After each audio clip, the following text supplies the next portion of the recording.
Thank you. Last month, the EPA finalized a rule lowering the standard for particulate matter. Aside from my concerns with the agency revising this rule outside of the standard 5-year cycle, I'm more concerned that you're shutting down industry and manufacturing in America. In addition to the new counties that will be non-attainment with this lower standard, including counties in Idaho, most of the country will not be able to permit new or expanding manufacturing projects. Then what? We will be forced to import products and become even more dependent on our foreign adversaries, and we will drive jobs overseas and turn our back on American workers, as Mr. Elsey was talking about earlier. A particular issue concerning attainment in our western states is the impact on wildfire smoke. Unfortunately, wildfires will continue to happen and intensify, and our federal and state partners need to be able to continue using prescribed burns as a forest management tool. It is imperative for the EPA to work with the western states to accurately account for these events when determining attainment with the new stricter standards. Just a few weeks ago, the governor of Idaho joined 21 other governors in writing a letter to the agency outlining these wildfire-related concerns, and I'd ask unanimous consent that that letter be included in the record. Recognizing the far-reaching impacts of this rule, the FY24 House Interior Bill included a provision blocking the rule. But at the very least, the states are asking the agencies to pause implementation of the rule until their concerns are addressed. Are you concerned that this rule will prohibit new economic growth throughout the country and will drive jobs and industries overseas? Hopefully you'll surprise me with your answer. Do you think the agency has a solid, fair plan on how to handle events like wildfires and prescribed burns? And tell us what your coordination has been with the states thus far and what you're planning for the future. Well, thank you for that. I will say that hopefully it's not a surprise, but maybe it is.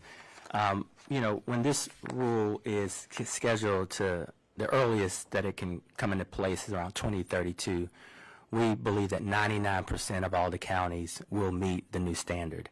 The reason we believe that, the first is that we've got an incredible working relationship with a lot of our state environmental regulators, and so there are resources coming from both the bipartisan infrastructure law and the Inflation Reduction Act that's going to infuse some capital in to help with some of these PM concerns that we have. The second is we have absolutely listened to our western states and our western governors and taken a lot of advice on, from a data standpoint, how we calculate the monitored data from wildfires and from prescribed burns.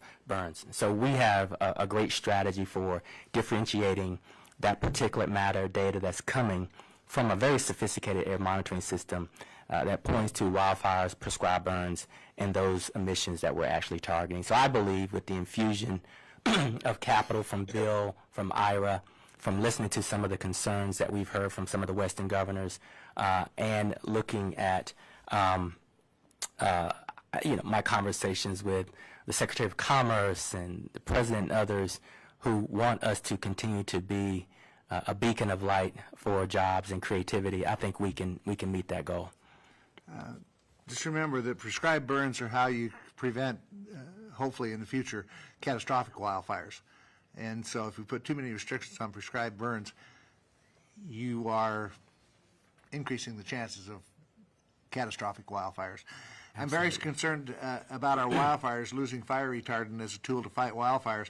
Our firefighters should not be out in the field without the means to fight the fire. They are already putting their lives at risk. Can you provide an update on how the EPA is working with the Forest Service to ensure the continued use of fire retardant? Absolutely. This is a conversation that Secretary Vilsack and I together have been looking at and monitoring. I'll say that we both want to be very clear that we do not want to take any tools away from our firefighters, and so we will not do that.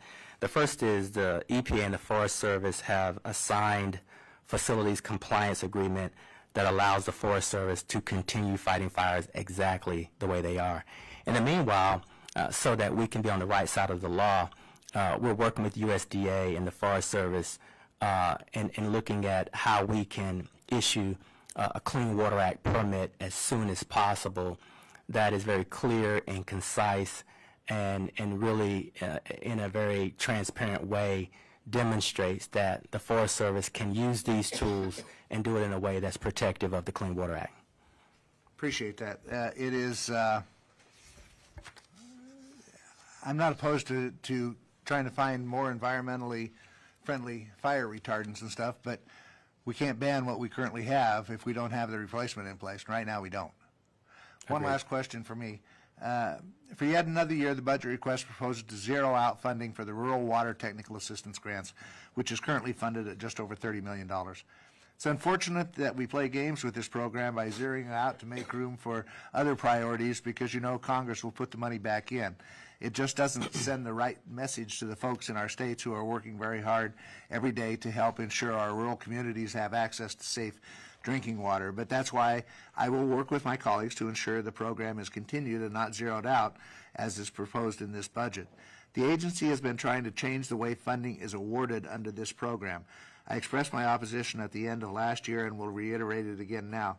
Can you commit that the agency will continue to operate this program on a one-year funding cycle, and can you commit that the agency will follow the congressional direction to award funding to organizations that are most qualified and experienced in providing training and technical assistance to small public water systems? I can absolutely agree that we will follow congressional direction 100%. And I can tell you that I've been briefed on the games, the budget games that have been played for a number of years. I will say that the thing that I'm heartened by is there was $43 billion from the bipartisan infrastructure law to invest in water infrastructure.